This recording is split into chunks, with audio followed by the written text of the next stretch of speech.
आज हमारे मेहमान हैं सनी बरेजा जी। आप Noida and greater Noida property buyers association के सेक्रेटरी हैं। सर, आपका बहुत बहुत स्वागत है हमारे खास कार्यक्रम में। सर, जैसे कि नोएडा ग्रेटर नोएडा प्रॉपर्टी से समझ में आता है कि आप किस फील्ड से जुड़े हुए हैं। मैं पर्सनली आपसे पूछना चाहूँगी कि हर इंसान का एक सपना होता है कि वो घर लेता है, बहुत जमा पूंजी, अपने सालों की, पूरे जीवन की जमा पूंजी वो उसमें लगा देता है।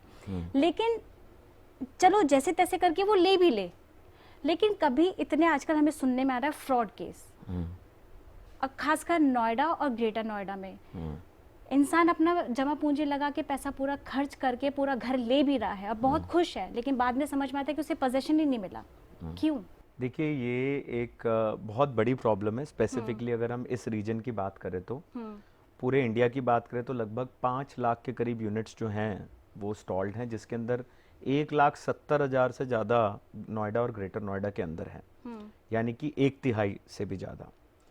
अब ये बेसिकली ये जो स्कैम है, ये इसकी शुरुआत कहाँ से हुई वो आपको एक बार बता देते हैं। ये क्या?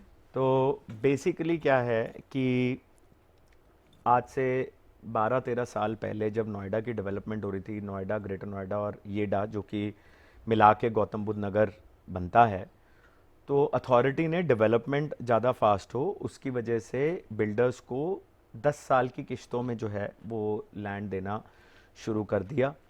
और मान लीजिए जैसे कोई बिल्डर है, 100 करोड़ का लैंड नोएडा अथॉरिटी ने उन्हें अलॉट कर दिया 10 साल की किश्तों पे। तो 4 दोस्त बैठे मिलके और 2.5 करोड़ रुपए डाल के उन्होंने 10 करोड़ रुपए में वो लैंड ले लिया। अब उस पे उन्होंने लॉन्च कर दिया 300 करोड़ का प्रोजेक्ट। ठीक है, अब यहाँ से स्कैम की शुरुआत होती है। देखिए क्या होता है, एसेट उसका खुद का नहीं है, उसने उसके ऊपर 300 करोड़ का प्रोजेक्ट लॉन्च कर दिया। तो हुआ क्या कि उसके अंदर अगले 2 साल के अंदर अंदर उसने अपने बायर से 90% पैसा भी ले लिया, सिर्फ स्ट्रक्चर दिखा के। और स्ट्रक्चर में मात्र 80-90 करोड़ रुपए खर्च होता है और 10 करोड़ रुपए उसने अथॉरिटी को दिया और बचा उसके 170 करोड़ रुपए। तो आप बताइए ऐसा कौन सा बिजनेस है जिसके अंदर 10 करोड़ रुपए डालो और 170 करोड़ रुपए निकालो। ये एक्चुअली स्कैम की शुरुआत यहाँ से हुई। तो जब उस इंसान के पास इतना सारा पैसा गया, उसने सोचा अब मैं 170 करोड़ रुपए मैंने कमा लिए, तो अब मैं इसी का ही 3,000 करोड़ करूंगा, इसी का ही मैं 10,000 करोड़ करूंगा। फिर उसके बाद जीएसटी आ गया, रेरा आ गया और हमारी जैसी एसोसिएशंस आ गई जो लोगों की हेल्प कर रही हैं। तो कहीं ना कहीं तो रोक होनी थी और वहाँ पे इनकी लिक्विडिटी इनको क्रंच हो गई। और आज हम देखते हैं नोएडा और ग्रेटर नोएडा एक तरीके का घोस्ट टाउन बना हुआ है, जहाँ पे इतने सारे आए दिन जो है प्रोजेक्ट्स जो हैं वो स्टॉल्ड हैं, जिनकी हमारे को कोई आशा नहीं दिखती है।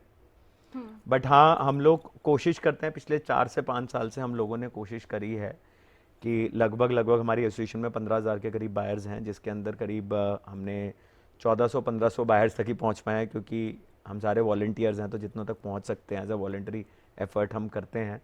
जिसके अंदर लगभग 600-700 लोगों का हमने रेजोल्यूशन भी दिया है, जो जितना एसोसिएशन से हो सकता है, क्योंकि यहाँ पे हमने, ये तो एक सोशल ऑर्गेनाइजेशन है, तो यहाँ पे जो भी प्रो बोनो बेसिस पे, यानी कि फ्री ऑफ कॉस्ट बेसिस पे या नॉमिनल एडमिन कॉस्ट बेसिस पे जो भी हो सकता है हम कोशिश करते हैं लोगों के लिए।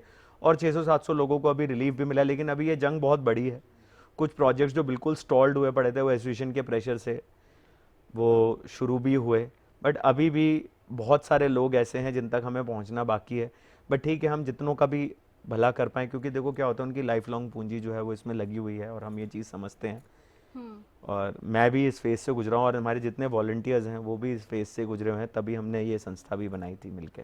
जी, तो ये संस्था एक्चुअल में आपकी मतलब कितनी मतलब किस तरह की हेल्प लोगों को दे रही है, और मतलब अभी तक कितनी चीज़ें आप कर चुके हैं? हाँ, बेसिकली क्या है कि अल्टीमेट एम क्या है कि लोगों को उनकी जो प्रॉपर्टी है, चाहे वो रेजिडेंशियल हो चाहे वो कमर्शियल हो, क्योंकि बहुत बड़ा टिकट साइज होता है आज के टाइम में। अगर हम लेने जाएंगे तो 50 लाख से नीचे कोई चीज़ आती नहीं है, और 10 करोड़ 15 करोड़ उसकी कोई लिमिट ही नहीं है प्रॉपर्टी में। तो बेसिकली तो उनको उनकी प्रॉपर्टी टाइम पे मिलनी चाहिए, और साथ साथ में जितने साल का डिले है, या तो उनको उनका ब्याज मिल जाए, और या फिर अगर उसकी प्रॉपर्टी की वैल्यू ख़त्म हो चुकी है और बिल्डर भी नहीं है और प्रोजेक्ट बिल्कुल ही नहीं बन रहा है, तो कहीं ना कहीं उस बायर को कुछ ना कुछ रिफंड मिल जाए।